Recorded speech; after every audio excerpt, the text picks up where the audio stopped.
Depuis des temps immémoriaux, les prophètes ont vu l'avenir par l'intermédiaire de la divinité ou de divinités propres à leur culture.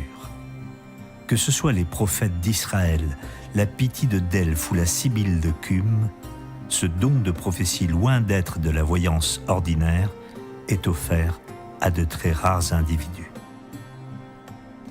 L'histoire des civilisations antiques donne à ces hommes et ces femmes d'exception un pouvoir fantastique, celui de lire l'avenir clairement et sans aucune erreur. Le dernier grand prophète tant décrié car incompris naquit en France et fut connu sous le nom de Michel de Notre-Dame, dit Nostradamus.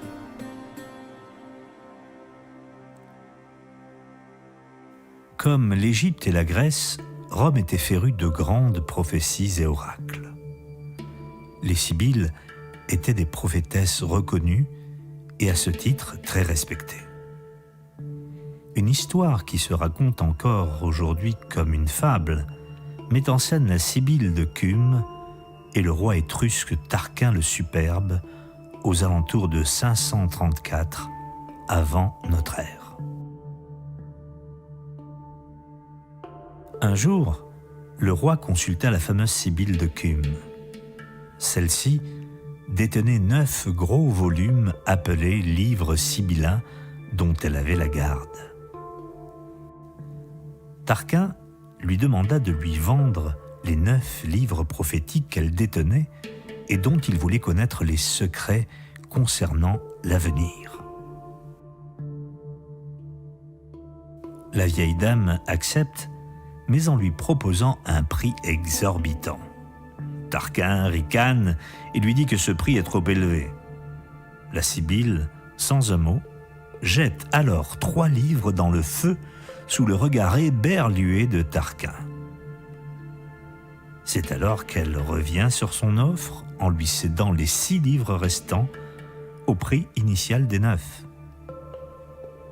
Tarquin, à la fois hilar et étonné, pense que la prophétesse ne va pas oser aller plus loin. Il refuse à nouveau l'offre. Et à sa grande surprise, la Sibylle jette à nouveau 3 livres aux flammes. Médusé et devant les 3 livres restants, dans la crainte de déshonorer les dieux, le roi cède sur le prix demandé et acquiert les 3 derniers livres.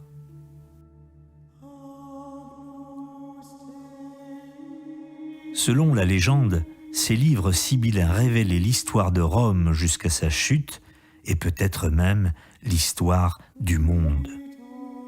D'après des auteurs antiques, certaines des prophéties qui y étaient enfermées annonceraient l'avènement d'un grand roi qui amènerait une sorte d'âge d'or à la fin des temps. Les Sibylles écrivirent d'autres livres prophétiques par la suite, mais ce savoir s'était alors dilué avec le temps. Toutefois, une vieille légende rapporte que les livres de Tarquin furent cachés plus tard par un général romain dans un lieu particulier, attendant d'être découvert. Venons maintenant à une histoire plus proche de nous, bien que remontant à près de 500 ans. Dans la petite ville de Saint-Rémy de Provence, naquit en 1503 Michel de Notre-Dame, appelé plus tard Nostradamus. Médecin et astrologue, il fut le premier détenteur de l'art prophétique qu'il illustra par l'intermédiaire de livres qui ont fait couler beaucoup d'encre depuis des siècles, les Centuries, les Présages et les Sixtins. En tant que prophète, Nostradamus s'inscrit dans cette lignée ancienne issue de la Grèce antique et de la philosophie d'Hermès Trismégiste.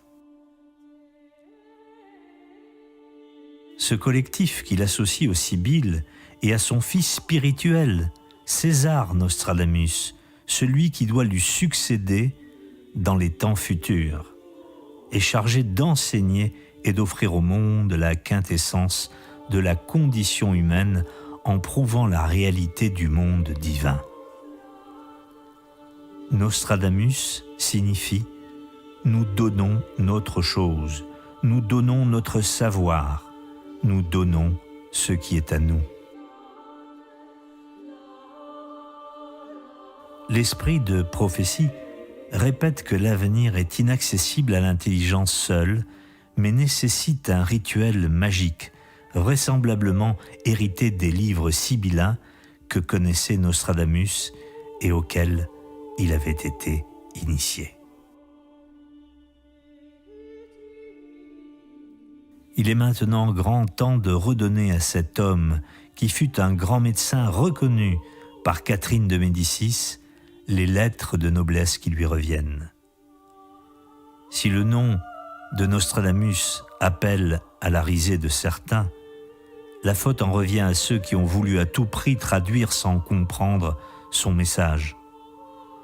Comme ce personnage médiatisé qui, à la fin des années 90, avait fait dire à Nostradamus que la station Mir s'écraserait sur Paris en 1999. C'est entre autres à cause de cela que Nostradamus a perdu toute crédibilité. Mais aussi parce que personne n'a réussi vraiment à traduire ces centuries. Très peu de commentateurs sortent du lot et travaillent avec sérieux. Mais Nostradamus dit bien que ses écrits ne sont adressés qu'à une seule personne et que cette seule personne est apte à le traduire, c'est-à-dire son fils spirituel, César Nostradamus, qui se reconnaîtra dans les temps futurs. Nous y sommes. C'est Michel Henry qui, avant 1999, avait dit que cette date signifiait une durée et non pas une catastrophe. Nous en sommes témoins. Ce chercheur inlassable depuis plus de 40 ans s'est voué à l'interprétation des centuries de Nostradamus.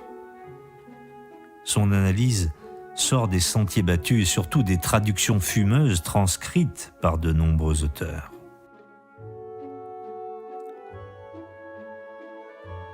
Tout d'abord, dans son premier quatrain des centuries, Nostradamus nous éclaire sur la façon dont il fait des prophéties. Michel Henry nous donne la traduction suivante. Il dit ceci. Sur un ton impersonnel, Nostradamus décrit ce don de prophétie qui se fait la nuit dans une étude secrète. Celui qui invoque le divin est seul, assis sur le siège de bronze. Il agit seul. Il ne s'agit pas d'un groupe ésotérique. Il n'est pas le gourou d'un groupe secret. La flamme prophétique vient rompre sa solitude, lui révélant les personnages et les circonstances au sein de ses visions. Comme tout initié, ouvrant ainsi la porte du possible à tout personnage s'inscrivant dans cette lignée, il se soumet et utilise un rituel ancien qui le met en harmonie avec l'univers pour recevoir la lumière de l'esprit qui ne vient pas de lui ou de son pouvoir, mais uniquement du divin. Tout comme les anciennes sibylles dans le culte d'Apollon. Le point fort présenté par Michel Henry change la vision des choses concernant le prophète de Salon de Provence. Il nous précise que César Nostradamus est son fils spirituel, son héritier, son légataire, le seul vrai dont la mission sera de prendre le relais prophétique de son illustre maître. S'il nous a livré tout son savoir accessible à tous, un seul élève parviendra au stade ultime de son enseignement, César Nostradamus. Dans la multitude de quatrains et autres présages que nous a laissés Nostradamus, nous pouvons y trouver de nombreux repères sur des événements passés, mais sur d'autres qui traitent de problèmes à venir, voire contemporains. Parmi eux, ceux concernant la maladie de la vache folle dans les années 90, qui fut la première étape, selon le prophète, pour arriver à la peste du coronavirus. Il décrit la durée sur une période de plus de 2 ans. Mais il ajoute que cette pandémie serait suivie d'une peste bovine aboutissant à un important désordre mondial, martial, sur fond de crise économique. Voici comment, selon Michel Henry, Nostradamus prédit le coronavirus, à qui il consacre d'ailleurs plusieurs quatrains. Le quatrain 2,65. Il nous donne ce commentaire. Le monde occidental ne serait plus protégé et l'ensemble de la planète connaîtrait une fermeture des frontières à cause d'une grande pandémie. Le deuxième vers décrirait la relation entre l'Italie et la France durant cette pandémie. Nostradamus utilise le terme insubre, l'ancien peuple celte d'Italie du Nord, car à son époque, bien sûr, l'Italie en tant que telle n'existait pas, mais aussi parce que c'est au nord de l'Italie que la pandémie a débuté. Le pays de l'Europe à l'ouest de l'Italie du Nord est la France, mais dans une vision plus globale aussi l'Espagne et l'Europe du Nord et l'ensemble du monde occidental, incluant les USA.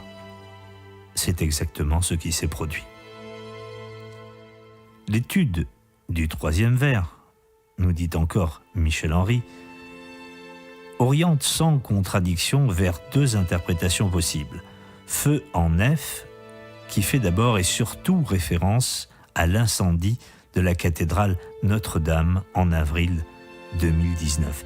Mais en filigrane, il visualiserait aussi le feu dans l'Église catholique, avec la désaffection des églises et le futur chaos lors du probable assassinat du pape François un 13 décembre, ainsi que l'annoncerait Nostradamus. Mercure en l'Arc, c'est astrologiquement Mercure en exil dans le Sagittaire, toujours proche du Soleil qui transite chaque année dans ce signe du 21 novembre au 21 décembre. Le dieu Mercure est celui de la médecine, celui des maladies respiratoires comme la grippe ou le coronavirus, dont le début de la pandémie a commencé en Chine en décembre 2019. Mais Mercure est aussi le dieu ailé de la communication et des déplacements qui sont encore et seront limités et restreints. C'est ce qui continue de se produire en 2021. Michel Henry nous a confié que Nostradamus a donné de nombreux détails sur la Covid. Pour illustration, il propose un présage et un quatrain assez troublant, extrait des textes du prophète de Salon. Le présage P109 d'avril est le suivant.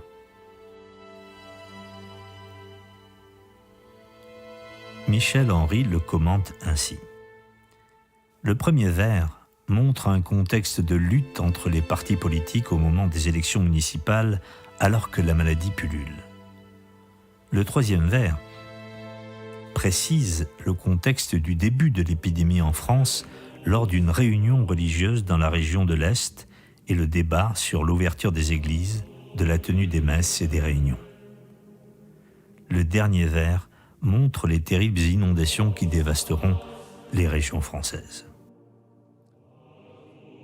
Cette interprétation est assez surprenante dans la mesure où ce présage colle de manière troublante à la réalité des faits passés. Nous avons demandé à Michel Henry si, selon ses travaux d'interprétation, il avait retrouvé un quatrain dans lequel Nostradamus ferait référence à la fin de l'épidémie de la Covid. Voici ce qu'il nous a proposé. Le quatrain 10-27 qui dit ceci. Voici son commentaire.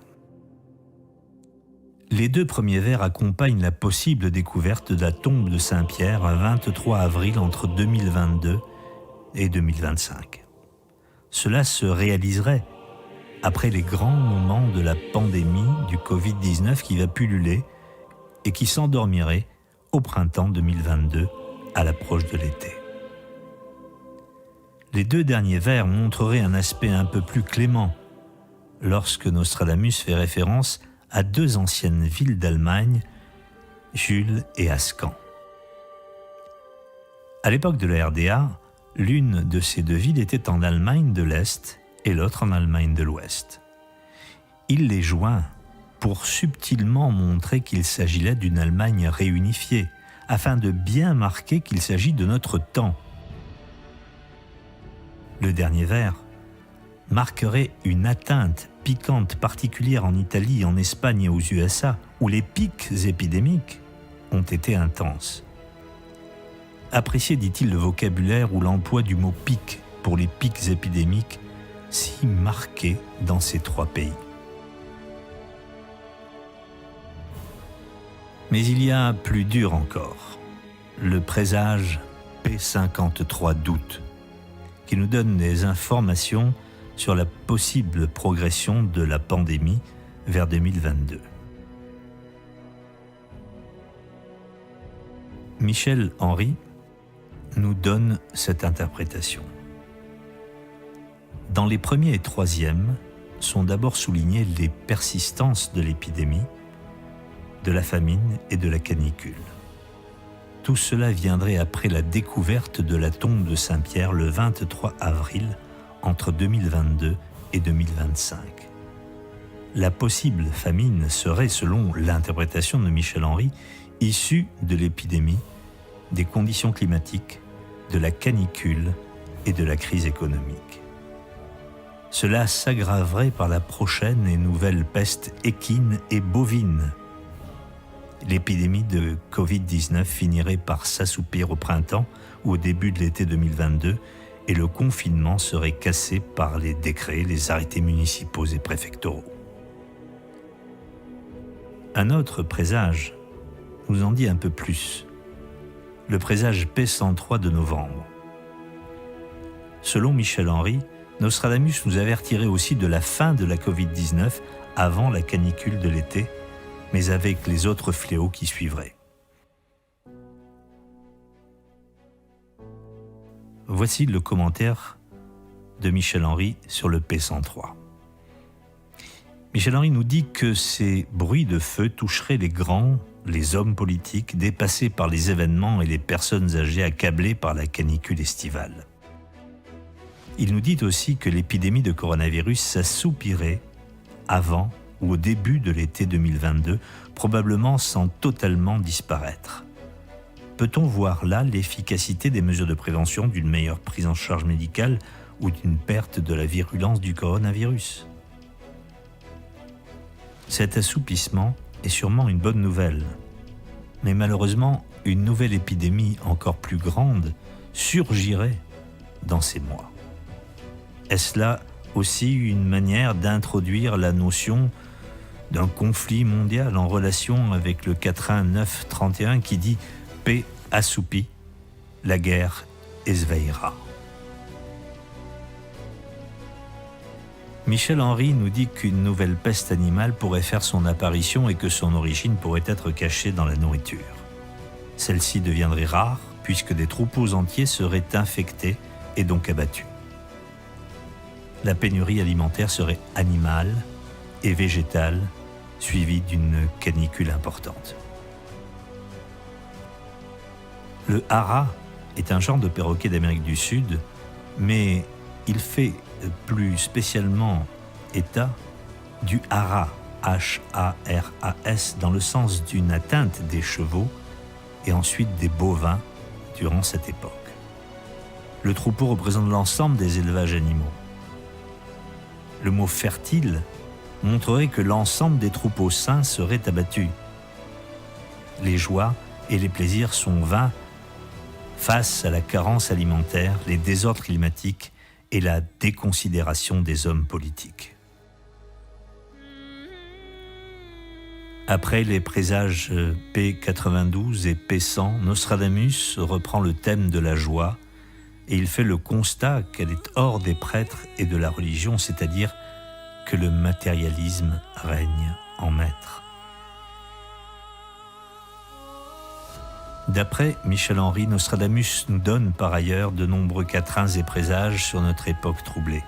Une période critique serait donc à redouter, celle qui concerne les années 2022-2025. Je ne donne dans cette vidéo qu'une toute petite partie des centuries, et je ne les présente que sous forme de possibilités et d'éventualités. Car si Nostradamus a été très précis dans son travail, l'erreur d'un traducteur est toujours possible. Pour Michel Henry, le temps de ce proche avenir serait douloureux, et l'Europe serait particulièrement touchée non seulement par des épidémies et des problèmes climatiques et économiques, mais par une crise qui conduirait peut-être à un conflit majeur durant le 4e trimestre 2022. C'est en cette période troublée et martiale que Nostradamus parle de la venue d'un personnage qui sauverait l'Europe de bien des maux. Chacun appréciera selon ses convictions.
le roi dans sa beauté, vêtu de majesté. La terre est dans la joie, la terre est dans la joie. Sa gloire resplendit, l'obscurité s'enfuit au son de sa voix, au son de sa voix. Combien Dieu est grand, chantons-le combien Dieu est grand, et tous verront combien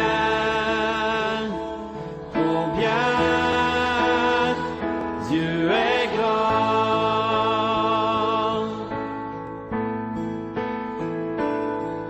Car d'âge en âge il vit,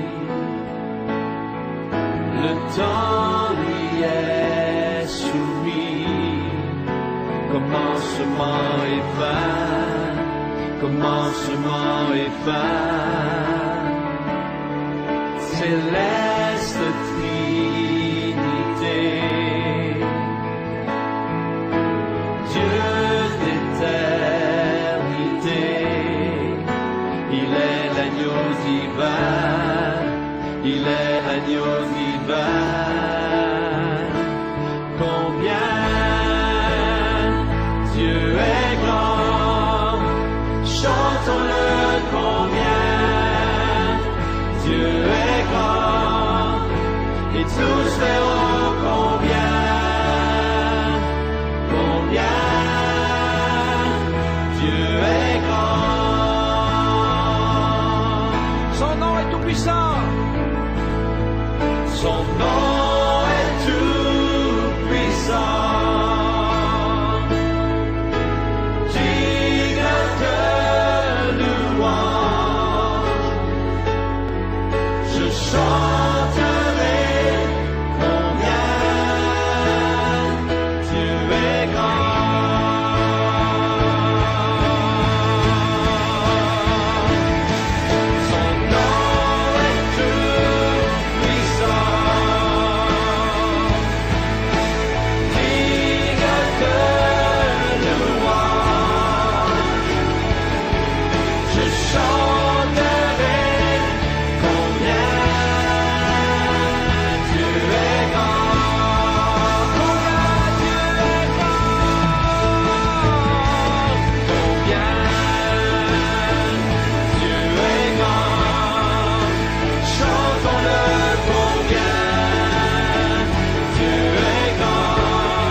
Dieu est grand, chantons-le